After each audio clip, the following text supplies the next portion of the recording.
Okay, let me share my screen. Okay, we're talking about healthy relationships. As I move through this, I'm going to ask you to probably stop or pause or go back to either the PDF or this slide again and look at some of these things, because what we've done, or what I've done here, is that I've tried to reorganize these slides so that you can see some statistics and make some sense out of it for yourself. So I'll kind of guide you through it. But once we've talked about love, now we're going to talk about healthy relationships. So once again, communication is the absolute key. That involves self-disclosure, as it's listed up here, and improving your listening skills. For those who have been involved in relationships, great, you've gained some experience, right? But we've all been involved in relationships. Think about relationships with parents, with siblings, with friends, right? It's all about how we communicate, whether it's verbal or nonverbal, how we share our ideas and our feelings. So that's super, super important. And as we go through this, you'll see why that works. And it's great to get multiple points of view, right, from different genders as well, because we all think differently, especially when we look at gender differences. So when we talk about becoming intimate in this, if you remember in the love topic, we weren't talking about sexual intimacy, and that's the same here. Intimate relationships is really all about an interconnectedness in a deep way. So whether that's at a friendship level, or whether that's evolved into something that's more physical, it really is building this foundation of really getting to know somebody. All of the things listed on this slide are part of that, right? Validation, understanding one another, being valued, understanding the way that we express ourselves and our emotions. All of those things are part of that strong, intimate relationship. We can look at that 4 ways, and you can see them there. Behavioral interdependence, right? Where we rely on one another, but we still are our own person. And so we bring ourselves to that relationship. Oftentimes, in relationships that are going bad, one partner is trying to control the other person, trying to get them to wear a certain thing or talk a certain way or act a certain way. And we lose that interdependence. We really do. We have to be individuals and learn to work together. Certainly there's an emotional attachment. There's a need to be part of that relationship, and certainly there to help one another through stressful situations or times that are highly emotional. So certainly things that I think make sense to all of us, if we've ever been around a family or friends or been in a relationship. So there's your definitions. You can go back through them again if you like. Once again, as we're forming, if you remember Sternberg's triangle, as we're forming those relationships, it really does begin with a relationship that's based on friendship, because that's the beginning, right? You get to know one another, and the less physical that relationship is, the better off.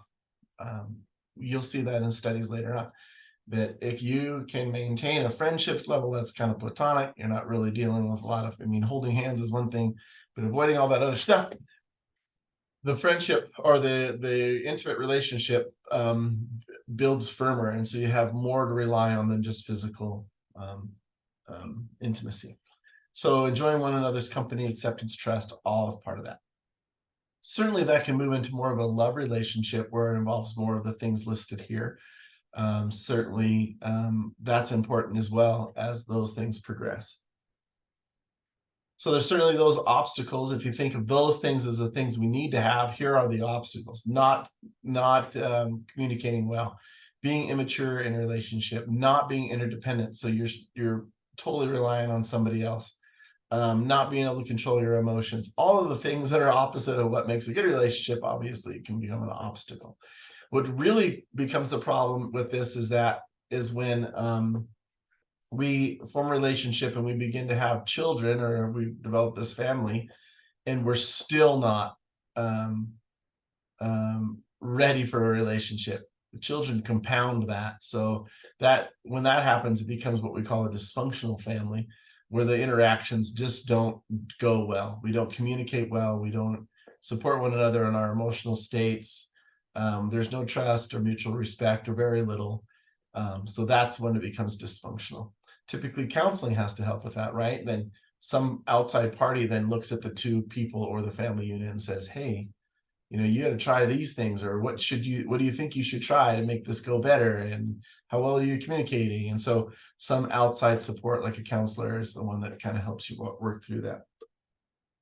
Certainly jealousy is one of the things that comes in there. And once again, this plays into that fact that how truly interdependent are you, and how is your self-esteem, and how confident are you in yourself and in your actions.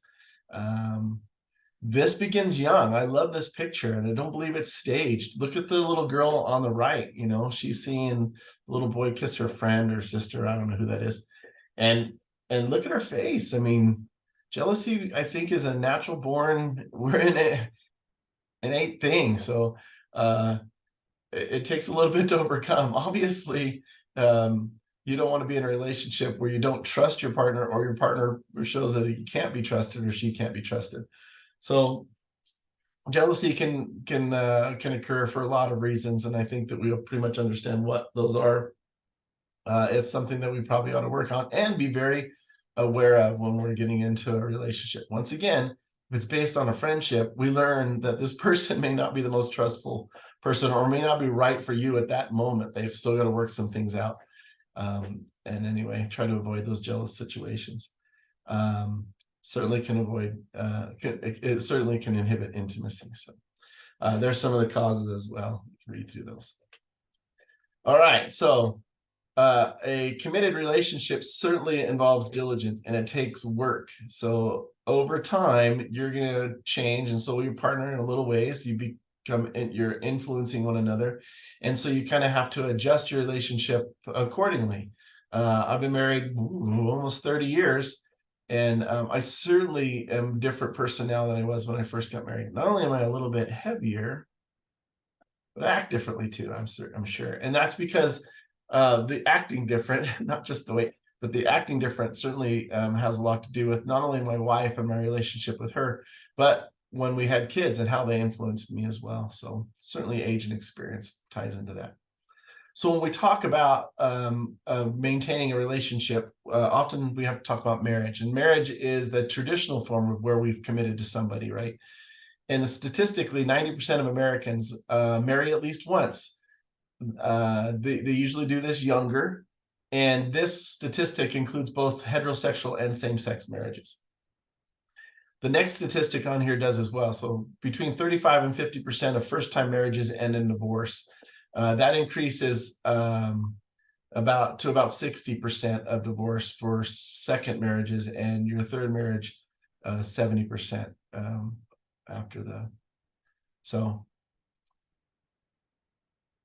if you get married after the second marriage, it's another 70%. So it's harder and harder to say marry the more marriages that you have, I suppose, is what that means. Marriage and divorce rates are both decreasing in the United States. Marriage rates, people are getting married at an older age, and few of them are getting married more, maintaining their singleness, if you will. Divorce rates among same-sex marriages are slightly lower than heterosexual marriages. That's at least the trend that's been since about 2019. The two other statistics are some global ones, and it's interesting if you look at these and then we look further down when we talk about children, they kind of correlate. So you might want to pop back and forth between slides, but most of your marriage occur in Africa. More of the population in Africa, Asia, and Middle East are more likely to be married compared to South America, Europe, North America, and Oceania. So when we look at extended families, then the same thing appears. So in Asia, Middle East, and we have more families staying close. So we have grandparents living close by and things like that. So what that does, right, it extends your family unit. So even if you don't have two parents to raising a child, you still have those extended units, and that tends to help. So we'll see the statistics here in a minute when we talk about children with the single parent or no parents. Cohabitation is a more popular trend. This ties into fewer marriages being performed or being led into by our population. 50 to 65% of Americans think that living together before marriage will improve their odds of relationship success, and that's not true. So thinking that you should try it out and see if you're you know compatible in a living together situation is not factual. So if you look at the next statistic, 34% of those marriages end in divorce, compared to 23% of marriages who wait to live together before they're married. So you increase your chance of divorce if you cohabitate before marriage.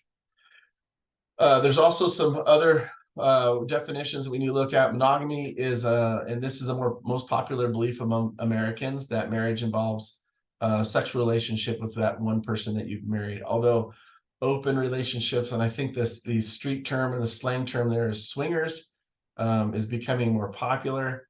It's a marriage relationship where the partners feel that they or agree that they can have more than one sexual partner. I will leave it up to you to determine which one of those has the higher divorce rate. I would imagine you'll pick the right one on that one, and it's probably not too hard to figure out. Certainly, once again, we go back to the idea that if you want to be successful in your relationship, it's about communication, that respect that we talked about earlier, and fondness for one another. A lot of that is based on scripts that we have developed by watching other people in their marriages, including parents, for both better and for worse, and extended family, so grandparents and friends. So we look for approval from those groups and the people that we marry as well. Societal pressure used to be a lot greater than it is now. Societal norms have loosened up quite a bit. So we have a lot more interracial marriages than ever before. And certainly the idea of same-sex marriages is more commonly accepted than it was even 15 years ago. So things are changing. Once again, learning how to control our emotions, being prepared personally before we enter into a relationship, both in our emotional state, whether we're accountable to ourselves, whether we learn to self-nurture, so that I think the term is that we don't bring in a bunch of baggage into a relationship is certainly important. And statistically, they find that people who have that tend to have a more secure and longer relationship. So if we look at how they falter, then we're looking at communication changes. Typically, when stress levels increase and we change the norm of what we're kind of used to living in, and things like illness and financial trouble and all kinds of reasons, differences in sexual needs. As we know, men tend to be more physical in their desires to express their feelings than women are. Women tend to want to talk more, and that ability to communicate on both of those levels is certainly important, and to accept that from one another is important. And if that doesn't happen, then communication lines change and things get difficult. And so all those things are really, really important, and they're developed over time, right? So the more that we practice those kind of communications in different settings, the better. So dating quite a lot, being observant of different relationships, things like that will help in preparation for a longer term relationship. Certainly acknowledging your feelings, being able to express them. If things do get hard, go into couples therapy. If you're going to, if you have a breakup, not to rebound right into another one, right? So you can understand that you've had some difficulties. It's best to take some time to reset and kind of evaluate why that went wrong, and maybe some changes that you can make, and then going back to friends where they can give you some advice and some support will certainly help when relationships don't go well and you end up breaking up or falling out of a relationship. So I think that's mostly common sense, right? I think what becomes difficult when you go back to, once again, the love topic is this: we're hardwired for a relationship. So it's really hard not only to determine what went wrong, but to accept it and make changes for it and then try again. So it's best just to take time to do that, to let our not only neurochemically kind of reset, but also to make sense of what happened. Certainly really important. Psychoeducation is really important. It's part of the things that a counselor will help. If you haven't developed these kinds of things, over time on how you're going to react to stressful situations, then a counselor can help. That's called psychoeducation. What we're shooting for is that within a relationship where we can predict what our partner's going to do in certain given situations. They're dependable in those actions, and if a situation comes up that we're unfamiliar with, or our partner, we haven't observed our partner in that stressful situation, that we have faith that they're going to do the right thing. So that predictability, dependability, and faith are really, really important when it comes to a relationship. And once again, develops over time, the more that we experience stressful or difficult situations together. So super important, and to be patient right through that process. So once you kind of figure out how you can live with another person, and you want to start to have kids, and that's another important situation, right? Or because if you don't have it together in a relationship, then having children is going to it's just going to compound the difficulty. Once again, regardless of what that family structure looks like, it is all about communication, showing mutual respect, showing affection. And what happens, right, is that the kids, because of their needs, especially when they're small, kind of take over all that time. So you have to find the little things to help your partner feel valued and feel respected, and feel like they're an important part of your relationship, and not just because of the children. So certainly important. Children are a wonderful thing. I've got 4 of them, and it's a difficult process to have kids come into that relationship and still trying to maintain a healthy relationship with your partner and take care of the kids and fulfill their needs and all of that. So here is the statistics I was talking about earlier. These are just what they did is they looked at 2 different races. They looked at Black children and white children, and they looked at they looked at different rates. So they looked at poverty rates, they looked at you'll see prison term rates and different rates. We'll go through the slides here in a second. Just to show the adverse relationship, that what happens when they're raised between 2 parents and 1 parent or step parents. So the numbers that you see there are percentages. So when you look at these, make sure that you go back and kind of look at them again. 13% here, we look at poverty rates. 13% of Black children who live with 2 parents are living in poverty, compared to 33% who are living with a step parent, and 46 living with a single parent. So you can see, as the dynamic of the family changes, so does, in this case, poverty rate. So you have a greater chance of living in poverty if you're living with just 1 parent. The same applies to Caucasian or white children, although the percentages are lower. So 5% 2 parents living in poverty, 13% step parents, and 33% with a single parent. So it gives an idea and what causes this, right? So divorce, maybe cohabitation and childbearing out in while you're cohabitating, and then 1 person leaves. So it can be a lot of different reasons why single parents or even step parents occur. But you can see that this statistically, it's better to be with 2 parents if at all possible. When they look at college, prison, they looked at these are just white kids. This is white young adults, white men and women. So they followed these children since it was since 1997 they started the survey, and then it's been ongoing for a long time. So when you look at all white young adults graduated from college, once again, biological parents, 47% who graduated from college came from 2 parents, 18 step. And I love the fact that we still have 23, almost 25% here with single parents. That means that single parent did a pretty darn good job of keeping that kid motivated, and it's really kind of exciting. If they've ever been incarcerated, about 12% on average here for step parents and single parents, which is pretty significant.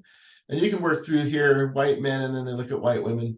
So and on the differing degrees here or percentages here, some pretty interesting statistics. So kind of look through that and absorb it a little bit and give yourself an idea of, well, I'd really like to make a relationship work, not only for myself, but maybe for my kids too, give them a better chance and a better start at life. When we look at college and prison for Black young men and women, same statistics, right? You get a greater chance of graduating school if you're growing up with two biological parents, both for men and women. And then, of course, when we're looking at graduating from college here and prison for Black men, you can see that there's a significant increase in prison time and a significant decrease in college graduation rates if you're with step parents or single parents. It's just tough, right? It's pretty tough. Okay, so globally, when we're looking at that child rearing trends, this includes the United States. We're looking at when they looked at 18 under the age of 18, you're more likely to live with a two-parent family in Asia, Middle East compared to anywhere else in the world.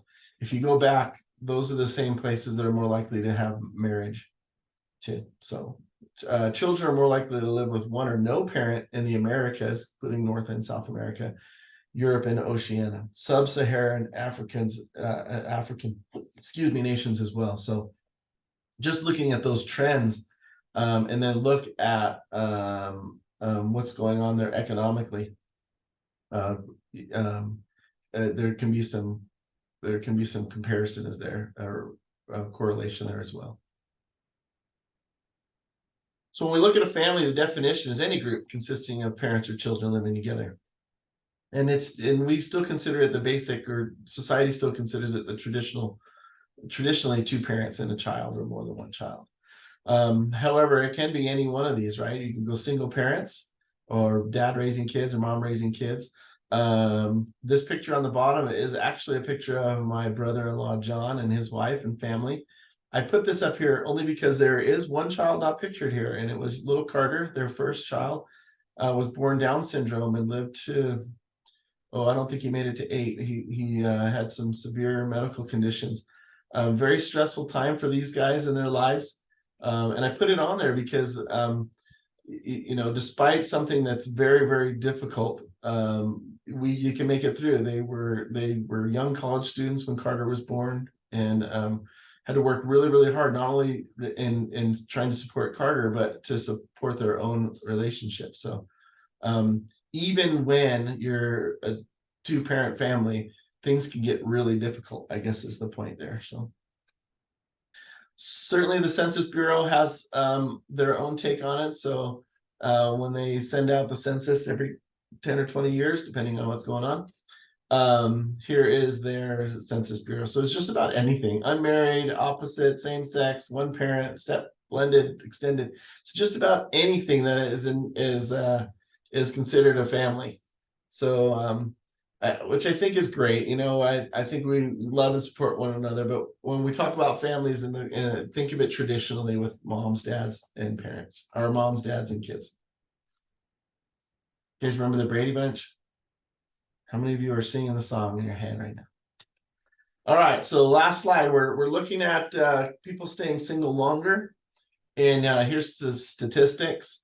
The mean age for which women get married is now 30, and men is 33. So that's gone way up.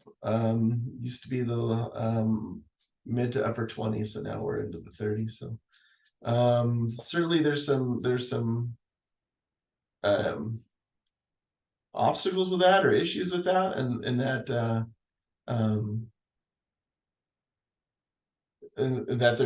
there's a need, right, to have a relationship. So where are they finding it? So we're, once again, remember the loved one. We're hardwired for a relationship. So where and why are people waiting longer, and how are they doing that? Well, there's more cohabitation, right? There's more ways that we can form a relationship, maybe temporarily, whether that's through dating services or internet dating services or social media.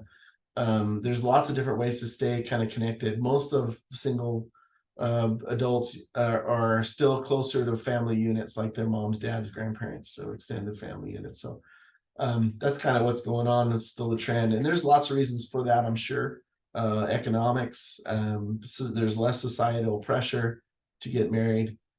So there's lots of things um, that influence that. So anyway, pretty interesting. Once again, go back through there and make sure you look at how many times communication is mentioned, and the effects that occur if we aren't communicating well, and we haven't gotten ourselves kind of in a place where we can contribute to a relationship. So, all right, if you have any questions, please feel free to text or email me, and I highly encourage you to go back through the slides. I did leave a PDF article in here as well, in Canvas as well, if you want to read through the statistics um, um, from the Institute of Family, and they'll have more statistics on this as well if you want to dive a little deeper.